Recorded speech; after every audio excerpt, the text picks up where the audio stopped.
Hey, what's going on, everybody? Happy Memorial Day weekend. It is a little bit not crazy, but like why? I mean, we had basketball games this weekend, and I get it. I mean, the kids are off; it's the end of school, but I don't know. Call me old fashioned, but like, let's just have a 3-day weekend to spend time with our families. But nevertheless, there was basketball played this weekend. Sort of unofficially marks the end of the spring AAU season, and we're going to be wrapping that up. I've been trying to catalog as best I can what records teams have to sort of give you snapshots. So we'll go over those. We'll talk about the big news that is hitting Utah high school basketball, which is AJ Dybantsa deciding and announcing that he's going to be transferring to Utah Prep down in Hurricane, Utah. Utah people, can we stop with the hurricane? Like, at what point are we just gonna be like, that thing, like the Miami Hurricanes, that like weather that happens, it's called a hurricane. We can call it that if we want to. Nobody's telling us we have to call it a hurricane.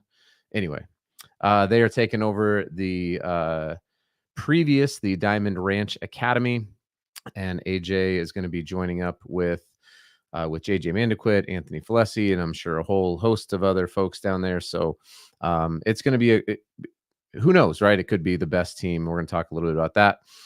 Excited to get hopefully Shane is going to come on this week from Utah Prep and we'll dive in a lot more into it with him. And then what else was I going to talk about today? Oh yeah, just kind of looking forward to June. We talk about the Great Western Classic. You got Section 7. A bunch of teams are heading down from Utah to that. So that's what we're going to cover today. Let's get into it.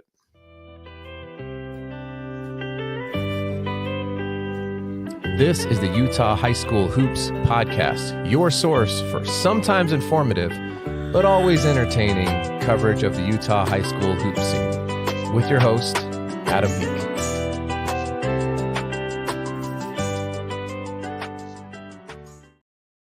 Hey, thanks a bunch. If you are joining me live, that's pretty great. Streaming live on X, streaming live on YouTube. I was going to try to pull off the Instagram live, but it's too rowdy for me. I am just like way too just like squirrel. Like, because I got to do it on my phone. So it's like, oh, what's going on over here? You get all these high school kids involved and, they jump in and out. So I'll post it on there, but this is adult time. Maybe not. I don't know. If you're a kid and you're joining, that's pretty great.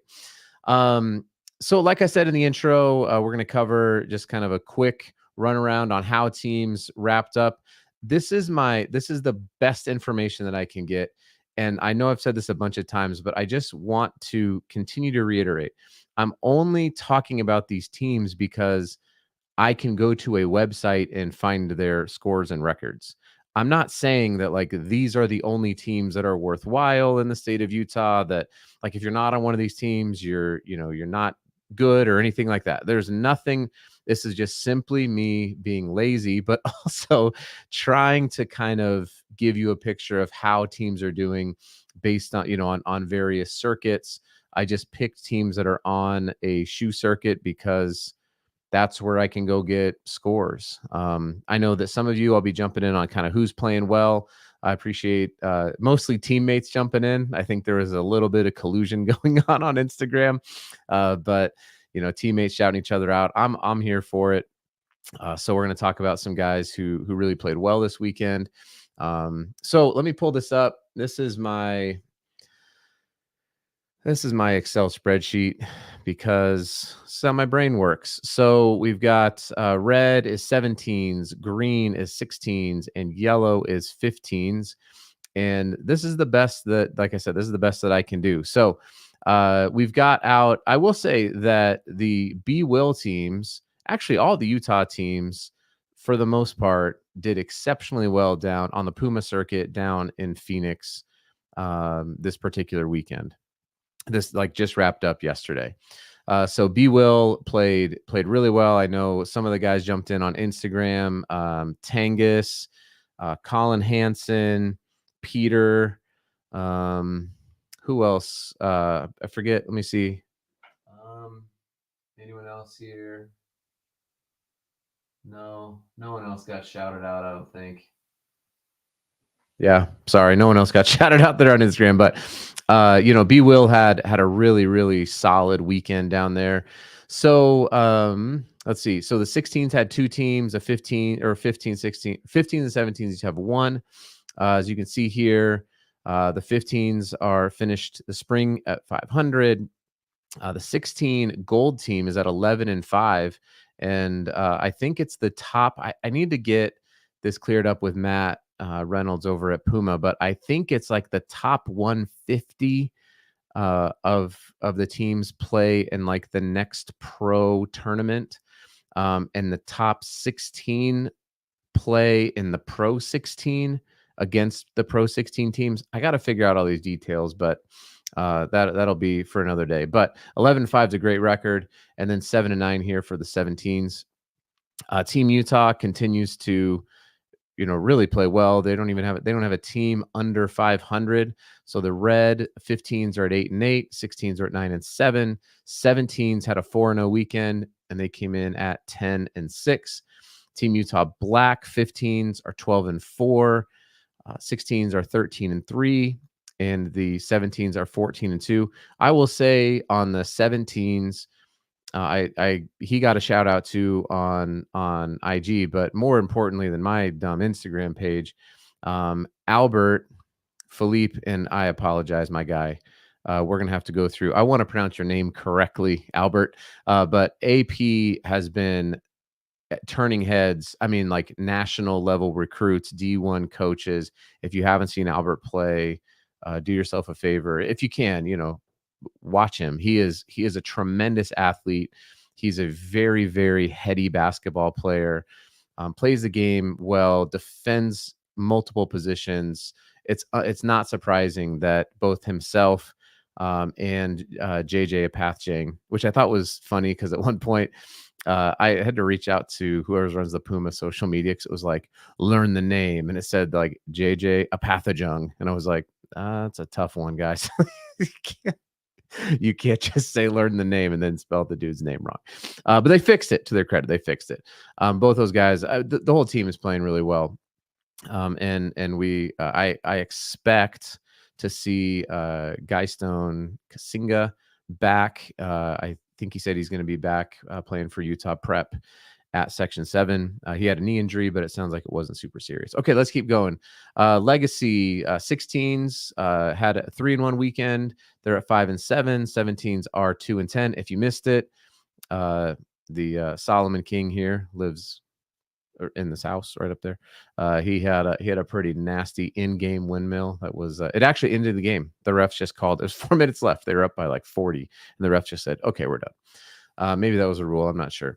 A lot of the Adidas teams are off this weekend, so their records remain unchanged. Utah Valley Prime is just destroying anybody that they play. 11-1, 11-1, 12-0. Same thing with Gold. 7-1, 7-1, 7-1. And then you got the Prospects 10-2, 11-2, and 8-5. What else can you say about these three programs? They came and they're showing on the national stage what they can do, and it's pretty awesome. So great job by those teams. I finally figured out how to get the UAA and the UA Rise scores. They haven't played a ton of games. They only have a few different weekends. So Hustle has a 15 and 16 team on the UA Rise. They're both at 2-2. And then Bucked Up was at, they're down here. They have a 15s team. They were 1-3. And then who else was? Oh, the Mountain Stars. The young guns are like second in the UAA. So they're at 10-3. 16s are at 8-6, and the 17s are at 7-6. That's between a couple of different events. I think I got those records right. It's a little bit confusing. The UAA and the UA Rise website are. Let's keep going here. UBC is on the Adidas Gold. They're 1-7 and then 7-1. Hard Knocks, likewise. I don't go try to find if you play in a non, like I think I found the stage and the records you guys had on the stage, but Hard Knocks 3-5, 6-2, 2-6. Sousa 1-7, 4-4, 5-3. The Rebels, 15s and 17s, they're on the Nike EYCL circuit. They are 3-9 and 3-9. I did have a couple of because they played this weekend in Kansas City. It sounded like Noah Benninger I was getting blown up. I mean, he had a 36-point game. I think he had another 30-point game or something like that.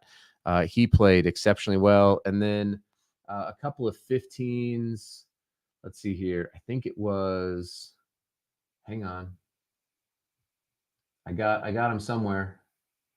There we go. Saxon Young and Tuck Howe on the 15s for the Salt Lake Rebels. Apparently played great. Like I didn't watch the game, so but people gave him a shout out.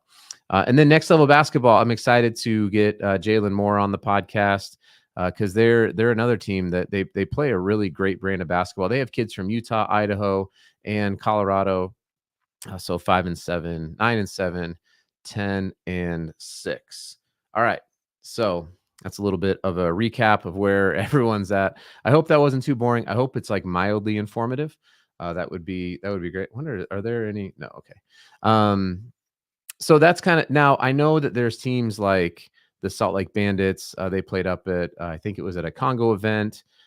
You've got the 16 Spartamy, which is a bunch of kids from Davis High School, and I think maybe some other places there. But Spartamy has been tearing it up on Recruit Look. They're putting up 100 points in some games, so that's pretty crazy. So shout out to JT Turley's getting written up there positively. That's not a bad thing. So shout out to JT and what they're doing. Wardell Elite. I get people reaching out to me about Wardell Elite. At first, I was like, "Is this Steph Curry? Like, is there?" His middle name is Wardell. Anyway, it's not related to Steph Curry at all. They seem to be playing well. Yeah, I don't know. There's teams all around. I just don't know what the records are. So I'll give you shout out to you for showing up. Listen, there was a ton of teams from Utah out there playing, and I'm here for all of it. I'm not physically going to be there, but I'm stoked for everybody to be out playing well. Okay, so that's kind of the quick roundup. Let's take a quick break here, and then when we come back, we're going to talk about the biggest news to hit Utah high school basketball in quite some time. I don't know if it's ever. I've only been here for 6 years. I don't know if it's ever, but it's the biggest news probably since I've been here. So we're going to talk about AJ really quickly, and then we're going to dive into it, hopefully with Shane Hayden from Utah Prep when he can get some time this week. Obviously, he's been super busy, but he did hit me up. He's like, "No, I totally want to come on." I'm like, "Really? What? Don't you have like ESPN and stuff?" But he's been more than gracious to be able to come on the show, hopefully this week. So we'll be right back after this quick break. Hey, I just had to share this. My little guy's tearing into his new roofie box, and he goes straight for the sweet greens. I didn't see that coming. A quick mix, and the verdict? He loves it. Total mom win. And you can also have a win by going to goruvi.com, GORUVI.com. Use code ADAM15 and you'll get 15% off your next order. That's goruvi, GORUVI.com, and use code ADAM15. Hey, I also got to see my guy, Brandon. If you're not following Brandon Goebel, go follow him on X if you're watching this on X. Or on Instagram. He runs, he's part of the people who run the Verbal Commits page. He runs the JUCO Advocate page. They put on an incredible event. It was awesome to watch. I think they'll be back in Phoenix in July, so I'm hoping to be able to check them out. But go to verbalcommits.com, sign up for your Player Plus profile. Man, use promo code Utah to get 10% off that. All right. So this news, I think, of AJ Dybantsa, I hope I'm saying, I'm pretty sure I got his name nailed. But this news was huge news across the board, not just in Utah, right? Now, there's a lot of people who are jumping in the comments like, well, where's Utah Prep and blah, blah, blah. It says, no, listen, if you've been around basketball, like Utah Prep isn't just a big deal in Utah. I mean, between Anthony And JJ, we had a couple of guys at like Team USA. JJ made Team USA, won a gold. JJ Mandaquit with AJ Dybantsa. So it wasn't. It's maybe not as shocking or surprising, and even Utah Ballers like kind of sleuthed it out on IG the night before. He's like, "Is this?" Because there was like all these like little hints, and he kind of posted it all. I was like, wow, that would be pretty crazy. But really, nobody really saw this coming. So next season, AJ is going to be transferring from Prolific Prep over to Utah Prep. I would be surprised if he is the only person to come to Utah Prep. I'm not saying that because I have any information. I just know that's how these things work, right? You get the number one kid in the country. There's going to be TV, I'm sure. There's going to be a lot of attention given. And anytime there's attention, you tend to get other players wanting to be part of that attention. There's nothing wrong with it. Utah Prep is a national program. They're not governed by UHSAA. They are free to recruit players and have them come in. I saw some people on KSL were just like, I can't believe this is what basketball has turned into. I'm like, IMG academies, like this has happened for a while. Like it's people got to get off their high horses about this stuff. Like this is great news for the state of Utah to know. Now they're not going to, I don't know if they'll play games. I'm hoping to talk with Shane about it. I'm hoping that they'll play games down in Hurricane. Is that going to annoy people? Should I just say Hurricane? Because it drives me crazy that we don't just say Hurricane, but whatever. Down in Hurricane. That's for you. That's for all you Utahns out there. I hope that we can get down there and see him play right here in our state. The 5 for the Fight event that happens. It would be awesome if they were a part of that when, Montverde came this past year and Sunrise Christian.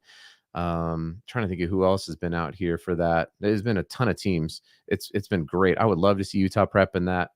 But this is a really big deal, I think, for our state. I think it's a really big deal obviously for Utah Prep. They've gone through it, and they have seen this program through, right? From RSL Academy and then everything happening. There is a story in KSL about this with what's the Ryan Smith when he acquired the Jazz, he had to stop funding that program, and it's like they figured it out, and now they've got this beautiful campus down at Diamond Ranch Academy. Previously was Diamond Ranch Academy, and now it's the Utah Prep Academy or Utah Prep campus. They're going to have other sports there.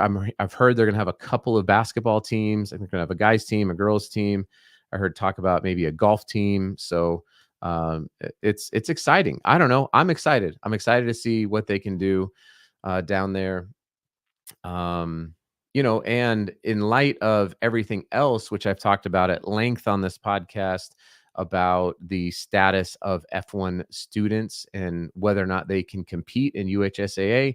There was the ruling, and I haven't heard if it was ratified or not by the schools. The assumption was it was going to be ratified, but I did post on Instagram that there is actually now a lawsuit calling that ruling unconstitutional.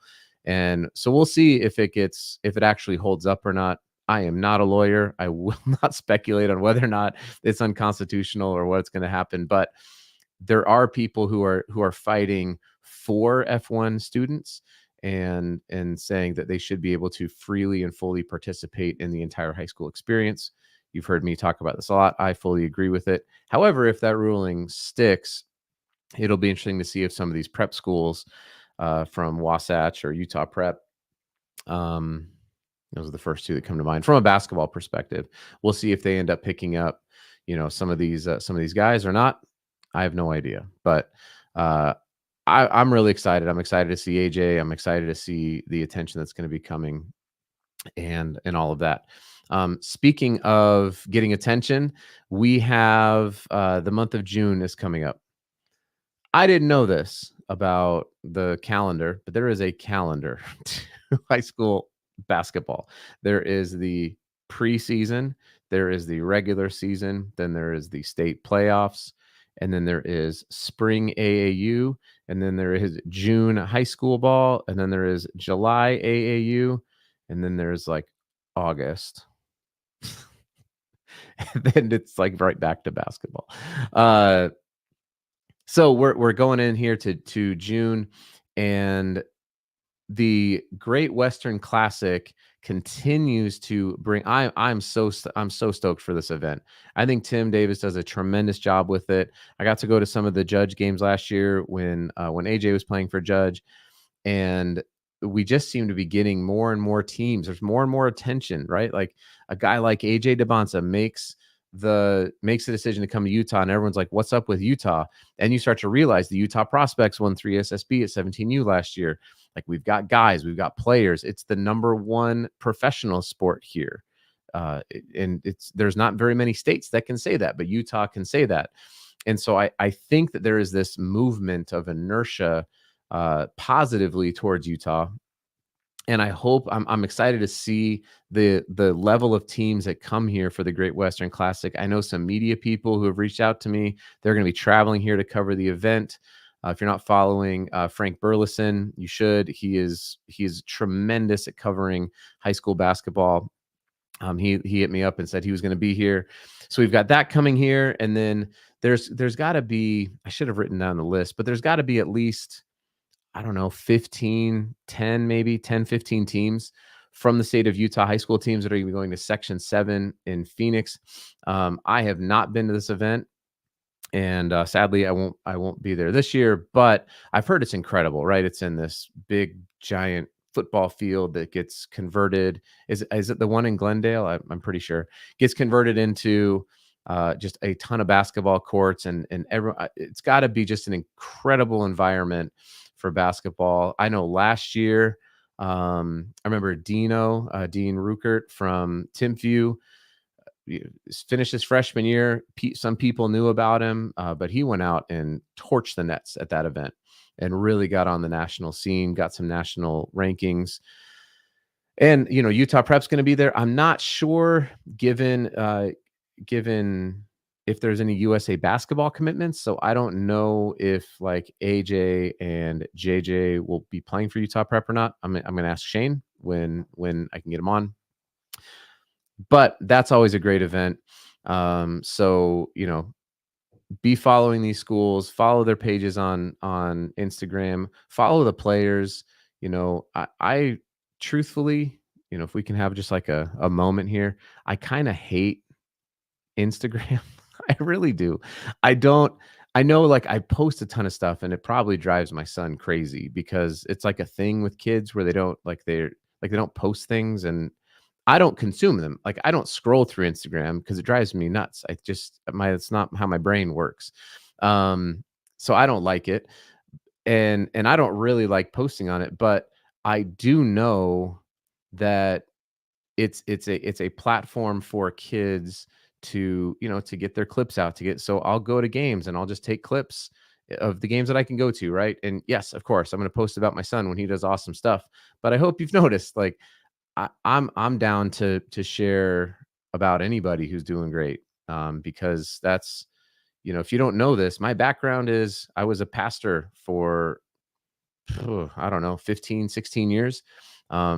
And there's a phrase called an evangelion, which is the bringer of good news. And that's just like how I'm wired. Like, I just want to share what good things are happening, and I want to shine light on the bad things when I can, but I don't just want to be a person of like negativity, because there's a lot of that, especially online, right? You get onto Twitter/X, I haven't been on Facebook in a long time. So because the negativity, right? I don't see it as much on IG. I know that AJ, who runs the Utah Ballers page, he gets a little bit of that sometimes coming his way. He doesn't push it out there, right? Like, he'll block people, but I really honestly, genuinely want to help as the most that I can, which isn't much. I hope I have a full-time job. I have 5 children, and I have just the one wife. And so this is a passion project for me, but I love it. It's been super fun. I'll continue to share, and I want to share about the good things that are happening in this state. So please keep sending me your suggestions, your film, your clips. I'm happy to share all of them. Actually, people who follow me, who just know me, like friends, are like, why do you just share random strangers stuff on Instagram, because apparently I'm supposed to just like put pictures of my kids up there or something. And I'm like, I don't know. I don't really want to just share pictures of my kids. I want to help other people. So that's going to be the energy that you will hopefully see from me. I'll be at the Great Western Classic in, what is that, in 2 weeks? I think it's in 2 weeks. So come find me there. Say what's up. If you're around, that would be fantastic. Sure, I'll be at some random just games in the month of June with Judge, because I don't just show up to random games. I'm not like that. I'll go if my son's playing. I'll go. If I'm invited, I'll try to go. But I also like my wife and my family. It's this weird thing where been married for 21 years, and part of that is just being around and loving my bride, which I really do. She's awesome. And shout out to Tara. She pinch hit for me down in Phoenix. I got blessed with being able to stay home with my kids. Tara went down to Phoenix, and she's the one who was grabbing all those clips, and she would send them to me, and I'd put the little Puma things on there. And there were people who were like, "Hey, where are you at? Like, what?" And I'm like, "I'm not down there." So she did a great job. She said how much fun she had with it. So shout out to my wife, Tara. She's great. Well, hey, everyone. Thanks so much for tuning in and listening. We're coming up here on just past 10:30. If you're watching live, I really appreciate you jumping on and tuning in with me. If you got any suggestions, people you want me to come on, like I said, I've reached out to Jalen Moore. I've got a few college coaches I've reached out to that are going to come on. One of the coaches, he just took an assistant job down at Fort Lewis, Coach Jansen. I'm going to hope to have him on live. He coaches with select basketball in Phoenix, so he should be on.